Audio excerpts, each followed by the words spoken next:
बिस्मिल्लाहिर्रहमानिर्रहीम। अस्सलाम वालेकुम नाज़रीन, आप यूट्यूब चैनल देख रहे हैं। मैं इमरान खान हूँ। नाज़रीन, पाकिस्तान में सुबह का वक्त हो गया है और सबसे बड़ी खबर है, मुज़ाकरात पाकिस्तान में हो रहे थे। इन मुज़ाकरात के ऊपर सबने उम्मीद बांधी हुई थी कि खलीज के अंदर, खित्ते के अंदर जंगबंदी होने के बाद ये मुज़ाकरात नतीजा खेज़ होंगे और इन मुज़ाकरात के नतीजे में अमन आ जाएगा, दोबारा जंग नहीं होगी और जंगबंदी कायम रह सकेगी।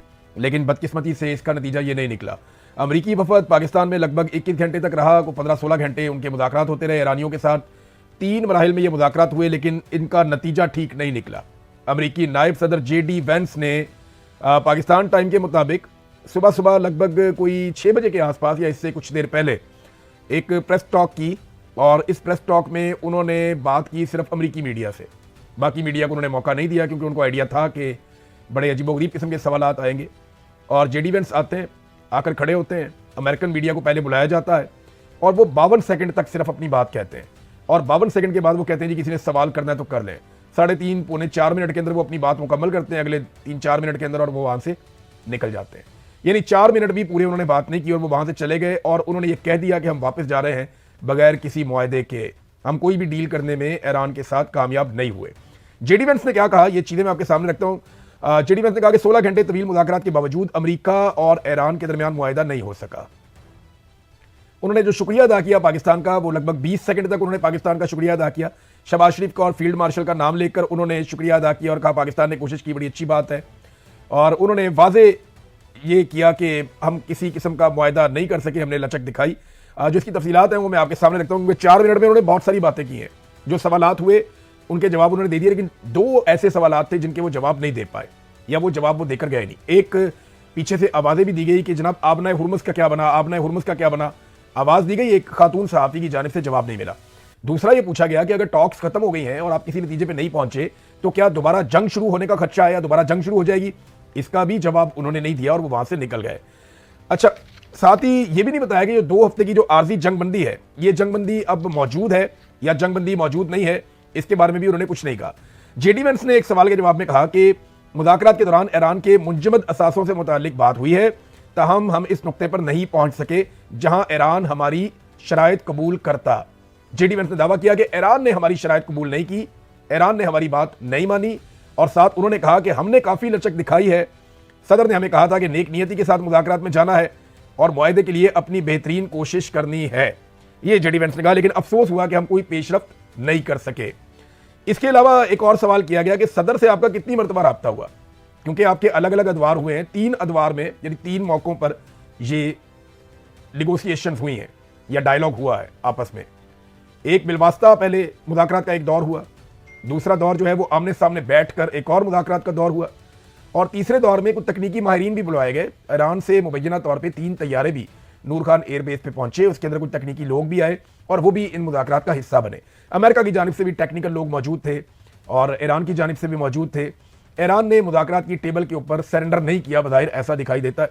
ना उन्होंने मैदान में सरेंडर किया, ना उन्होंने मुज़ाकरात की टेबल के ऊपर सरेंडर किया, और ये क्लियर कर दिया अमरीकी नायब सदर ने कि मुज़ाकरात जो है वो कामयाब नहीं हुए। अच्छा, इसमें एक चीज़ उन्होंने जाते जाते, जो वाहिद एक उम्मीद है जो जाते जाते वो दिलाकर गए हैं JD वेंस, उन्होंने कहा जी हम इस तजवीज़ के साथ जा रहे हैं कि अफ़हाम व तफ़हीम का तरीक़ाकार वज़ह किया जाए, देखना है कि ईरानी इसे कबूल करते हैं या कबूल नहीं करते। उन्होंने कहा कि 1 दर्जन मरतबा डोनाल्ड ट्रंप से हमारा लगभग राब्ता हुआ है। हम लगातार 21 घंटों से उनके साथ राब्ते में थे। हमने एडमिरल कूपर से, मार्को रूबियो से और पीट हेग्सेट से और पूरी नेशनल सिक्योरिटी टीम से भी राब्ता किया, बार बार राब्ता किया। हम नेक नियति के साथ मुज़ाकरात कर रहे थे और हमने अपनी हतमी और बेहतरीन पेशकश या अपनी ऑफर, जो हमारी बेहतरीन ऑफर है, वो हमने ईरान के सामने रख दी है। देखना है कि ईरानी इसे कबूल करते हैं और नहीं करते, तो हम फिलहाल बगैर किसी डील के वापस जा रहे हैं। पाकिस्तान ने एक मुतालबा किया था और तजवीज़ सामने रखी थी अमरीकी वफद के और ईरानी वफद के। पाकिस्तान ने कहा था कि आप 2 बजे दोबारा मुज़ाकरात में बैठ जाएं, यानी मुज़ाकरात का एक दौर और कर लें और एतवार के दिन 2 बजे दोबारा मुज़ाकरात कर लें। इसके ऊपर कुछ इत्तफाक़ राय हुआ भी था, लेकिन उसके बाद क्योंकि लगातार राब्ते में थे JD वेंस अमेरिका में, तो शायद अमेरिका से उन्हें ये इंस्ट्रक्शन आई कि ठीक है आप लोग वापस आ जाएं और इस मामले को यहीं पे रोकते हैं।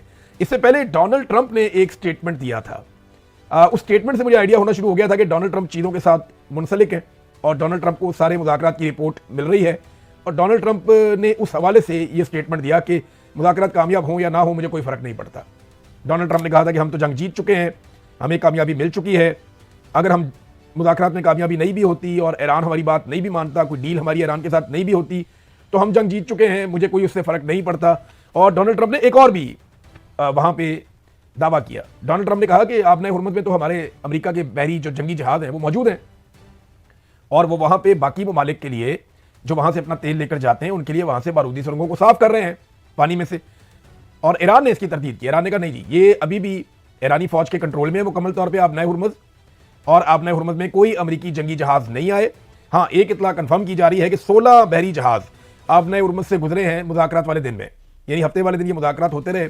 हफ्ते और इतवार की दरमियानी शब भी ये तकरीबन मुज़ाकरात में गुजर गई।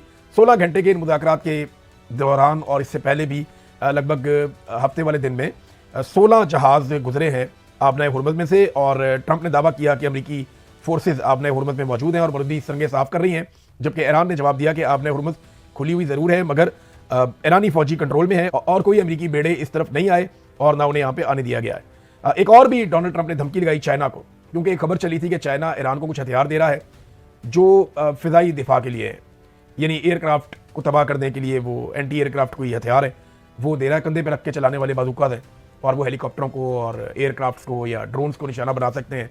तो चाइना ऐसे कुछ हथियार ईरान को दे रहा है, ये दावा किया गया।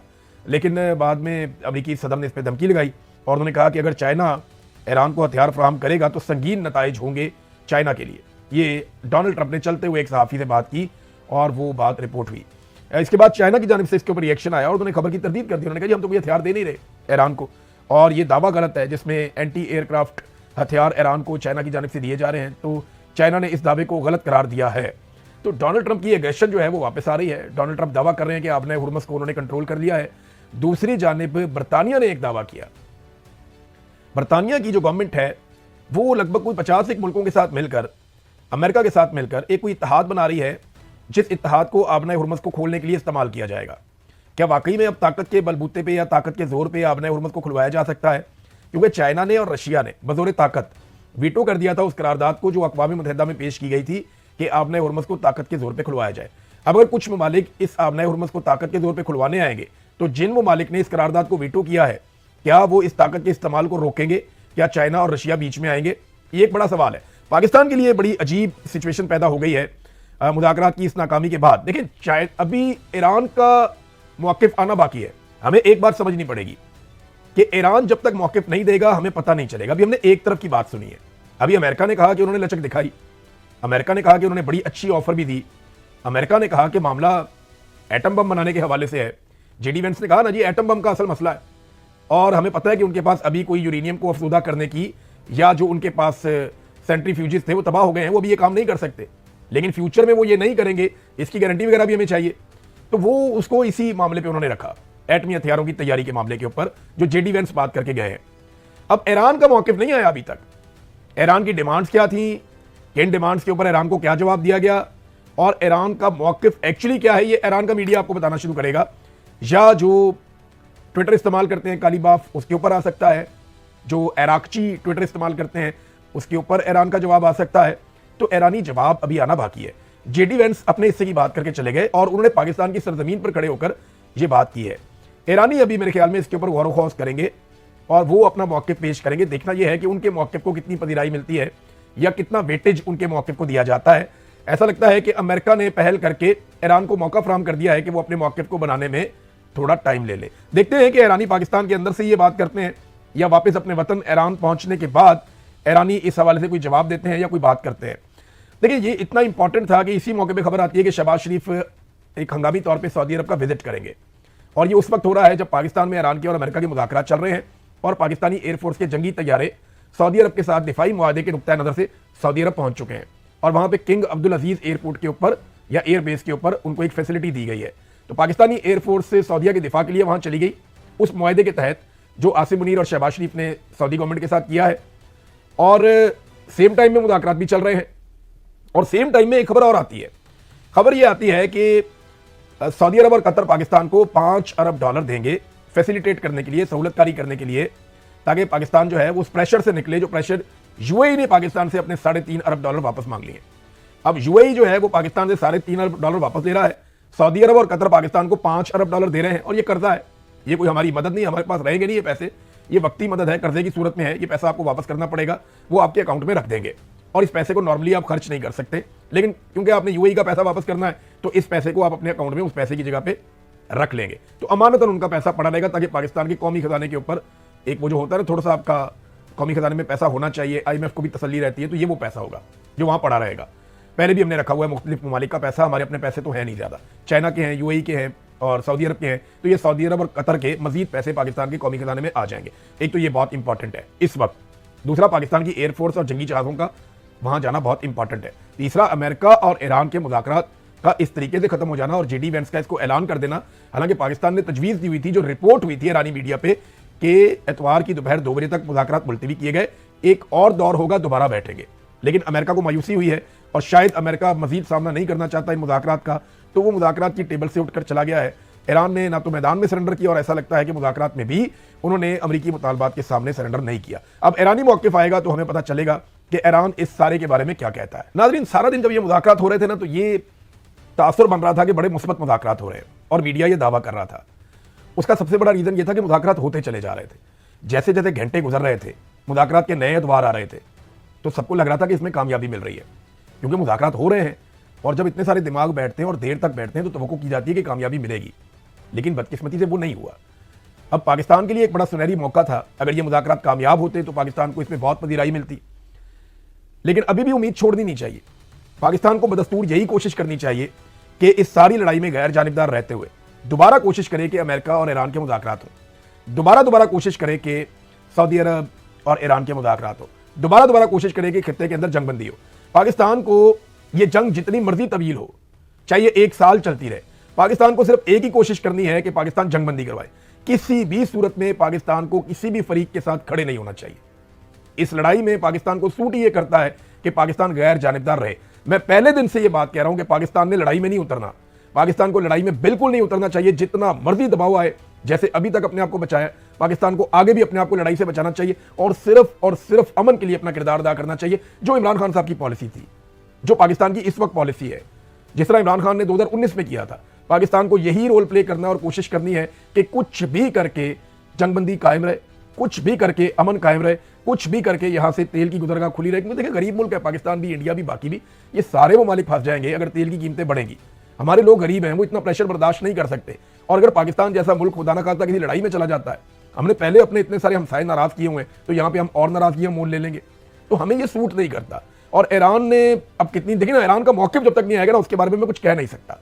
हालात बहुत नाजुक हैं, मैं ज्यादा खुल के बात भी नहीं करना चाहता, लेकिन ये बात बिल्कुल क्लियर है कि नेतन्याहू को और डोनाल्ड ट्रंप को पहले से पता था कि मुज़ाकरात किसी नतीजे पे नहीं पहुंच रहे, इसीलिए नेतन्याहू ने धमकी भी दे दी है। देखिए ना, नेतन्याहू की धमकी भी हमारे पास यहाँ पे मौजूद है, जो चंद घंटे पहले आई थी। नेतन्याहू ने कहा कि ईरान के खिलाफ मुहिम अभी खत्म नहीं हुई और कहा कि हम अब भी इनसे लड़ रहे हैं। ये भी कहा कि अभी भी बहुत कुछ करना बाकी है। अगर तफसीली बयान आप नेतन्याहू का देखें तो नेतन्याहू ने बहुत सारी डिटेल्स दी हैं अपने एक स्टेटमेंट में जो उन्होंने अपनी आवाम के लिए छोड़ा। उसमें उन्होंने कहा कि जीत का दावा किया कि हमने ईरान को शिकस्त दी है, और ये भी बताया कि यह हमला कितना ज़रूरी था, अमेरिका के साथ मिलकर हम ये जंग जीत गए हैं, हम शाना बेशाना लड़े हैं, ये बहुत बड़ा खतरा था इसराइल के लिए जिसको तबाह किया गया है, मगर अभी हमारा काम बाकी है, ईरान के खिलाफ हमारी लड़ाई ख़त्म नहीं हुई, मैंने कई साल इस पर मेहनत की है, हमने गज़ा, शाम, इराक, यमन और ईरान में ख़तरात ख़त्म किए हैं, साइंसदानों और जर्नलों को कत्ल किया है, इसराइल पहले से ज़्यादा मजबूत और पहले से ज़्यादा ताकतवर है। तो ये सारी चीज़ें जो है वो नेतन्याहू ने बोली हैं, और नेतन्याहू ने यह भी कहा कि ये कामयाबियाँ अभी मुकम्मल नहीं हुई, ईरान में अब भी जौहरी प्रोग्राम के लिए यूरेनियम मौजूद है, और जैसा कि सदर ट्रंप ने कहा कि उसे हटाना ज़रूरी है, या तो ये मुआहदे के जरिए हटाया जाएगा या फिर किसी और तरीके से। और मुआहदे के बारे में JD वेंस ने अनाउंस कर दिया कि अमेरिका और ईरान बदकिस्मती से किसी भी मुआहदे पे नहीं पहुंच पाए। नाज़रीन, जो ताज़ा तरीन इतला अभी जो मैं वीडियो रिकॉर्ड कर रहा हूँ अभी आई है, वो इतला ये है कि JD वेंस अमेरिका रवाना हो गए। मुज़ाकरात में नाकामी का ऐलान करने के बाद JD वेंस जो हैं वो BBC ने इसकी तस्दीक कर दी है कि JD वेंस फौरी तौर पे अमेरिका रवाना हो गए हैं, और वो चीज़ें भी अब सामने आ गई हैं जिनमें मुज़ाकरात में इत्तफ़ाक़ राय नहीं हो सका है। उन्होंने वाज़ेह तौर पे जो चीज़ें अभी तक क्लियर की हैं, उनमें एक तो एटमी मवाद के हवाले से उन्होंने बात की, और दीगर कुछ और चीज़ें हम तफसील से बात करेंगे नाज़रीन बाकी चीज़ों के ऊपर, क्योंकि ये अपडेट्स आती रहेंगी। दोपहर के बाद जब मैं आपके सामने चीज़ें रखूँगा तो वो मज़ीद क्लैरिटी आ जाएगी, ईरान की जानिब से जवाब भी आ जाएगा। बहरहाल JD वेंस जिस काम के लिए आए थे, जिस मिशन के लिए आए थे, उसमें वो कामयाब नहीं हुए और वो नाकाम वापस जा रहे हैं, और एक तजवीज़ वो छोड़कर जा रहे हैं, एक ऑफ़र छोड़कर जा रहे हैं। उन्होंने कहा जी हमारी तरफ से ये बेस्ट ऑफर जो हो सकती थी वो हम देखकर जा रहे हैं, देखते हैं ईरान उसे कबूल करता है नहीं करता, और उस ऑफर की कोई ज़्यादा तफसीलात उन्होंने बताई नहीं कि वो कौन सी ऑफर देकर जा रहे हैं। ये तो अब ईरानियन बताएंगे या पाकिस्तानी बताएंगे, और पाकिस्तानी मीडिया को तो एक अजीबोगरीब शर्मिंदगी का सामना करना पड़ा। देखिए, बड़े शानदार रिपोर्टर हैं पाकिस्तान में, जो फॉरेन ऑफिस को कवर करते हैं, जो एम्बेसीज को कवर करते हैं, जिनका तजुर्बा है इन मामलात में। उनको छोड़ के जो है वो चैनल ने भेजे हुए थे ऐसे एंकर्स जिनका ताल्लुक ही कोई नहीं है इन चीज़ों के साथ। यानी मैं तो पॉलिटिक्स को रिपोर्ट कर सकता हूँ, क्राइम को रिपोर्ट कर सकता हूँ, लेकिन मैं एक मखसूस चीज़ का जब एक्सपर्ट नहीं हूँ तो उसमें आऊँगा तो काम ख़राब ही होगा ना। तो वहाँ पे सहाफ़ी आए हुए थे और वो सिर्फ ज़मीन आसमान के कलाबे वजारत इतलात की खुशनुदी में कर रहे थे। यानी तमगा इम्तियाज़ वाले सहाफ़ी वहाँ पे मौजूद थे। वो कभी कहते जी यहाँ पे चाय बहुत अच्छी है, कोई कहता कॉफ़ी बहुत अच्छी है, कोई कहता जी यहाँ खाना बड़ा ज़बरदस्त मुफ्त मिल रहा है, कोई कहता जी वाईफाई भी मुफ्त है, कोई कहता जी लैट्रीनें बड़ी साफ़ हैं, कोई बता रहा था जी बैठने का इंतजाम बहुत अच्छा है। यानी अजीबोगरीब किस्म की रिपोर्टिंग हुई है पाकिस्तान की मीडिया की जानिब से। जो प्रोफेशनल सहाफ़ी हैं, जो इस काम के लिए माहिर हैं, वो अगर मीडिया पे रिपोर्टिंग कर रहे होते तो शायद बहुत अच्छी रिपोर्टिंग करते। और वैसे भी पाकिस्तान ने इस बात का बंदोबस्त किया था कि पाकिस्तानी मीडिया के ज़रिए से कामयाबी या नाकामी की कोई दावा या कोई खबर बाहर ना आए, क्योंकि पाकिस्तान सालसी का रोल प्ले कर रहा था। लिहाजा खबर जो है वो जेडी वेंस ने बाहर निकाली है। उससे पहले तो सब कह रहे थे कि बहुत पॉजिटिव है, बहुत अच्छा है। पहले डोनाल्ड ट्रंप ने इशारा दे दिया था कि कोई फ़र्क नहीं पड़ता, मुझे मुज़ाकरात नाकाम होते हैं तो। फिर नेतन्याहू का स्टेटमेंट आ गया और फाइनली जेडी वेंस बताकर चला गया। अब ईरानी वफद जवाब देगा तो पता चलेगा कि एक्चुअली हुआ क्या और किस वजह से ये नाकामी हुई है, और फर्दर कोई उम्मीद है या नहीं है। अब तक इतनी अपना ख्याल रखिएगा, अपने चैनल का भी। अल्लाह हाफ़िज़।